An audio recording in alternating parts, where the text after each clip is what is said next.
So, what you said before and with the whole BET start in the late 90s, that, there was obviously an African-American network, and that got your start. Now, growing up, were you in a mixed neighborhood? Did you hang with white kids? Did you hang with black kids? What were you like growing up, and aside from the sports stuff?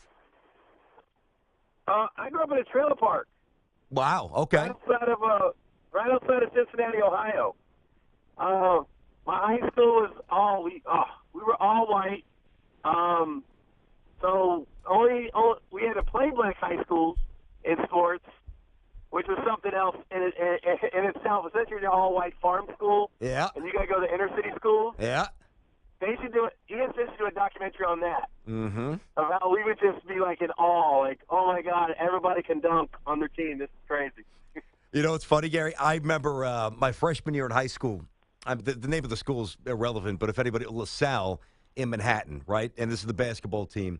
And we go. That's where Ron Artest went. I mean, they pumped John Candelaria, the old pitcher, and he was a great basketball player too.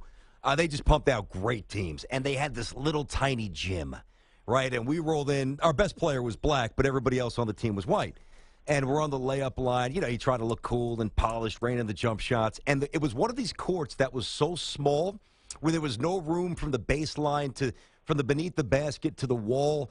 And they picked you up full court. They pressed you 94 feet.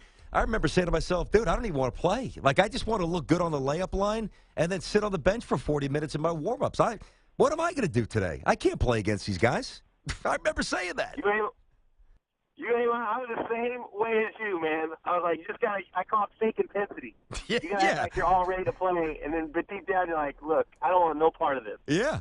You got to do the little finger roll. You got to look pretty. You got to get that little strut with the thumbs up where you look like you're an athlete, but you don't really want to play. Let me ask you this, Gary. Because it is really, and I said before you came on, I'm not sure if you caught this. I mean, humor, comedy, clearly subjective.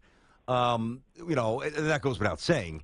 Anything with art, artistically oriented, it's a subjective, response to it. I look at what you do, and especially not now because you're established, but when you first started, that had to be pretty intimidating. I mean, how vocal some early detractors? Because I'm sure you heard the catcalls. I'm sure you heard a little white boy, no good, you suck. Like that had to be a pretty tough part to fight through that, and do what you do and do it as well as you do.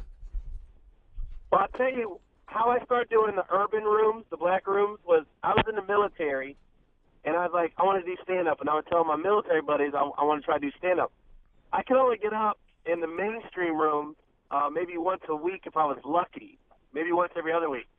But a couple of black guys I was stationed with in San Diego, they told me all these urban rooms you can go to. They go, dude, you can go here, there, come out here. I could get up 3-4 times a week. I just had to be willing to go to the black room. A lot of white comics didn't want to do that. I just want to get on stage. I could care less who's in the audience. You're just so excited to tell jokes.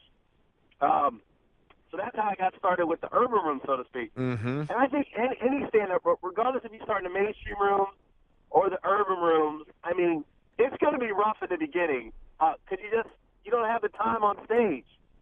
And I always say you're not as good as your best set. You're not as bad as your worst set. That's true. I always thought of that. So if I had a flat set, I'd be like, okay, I got to work on that, and the audience was bad. So you just keep it moving. You don't focus on the negative.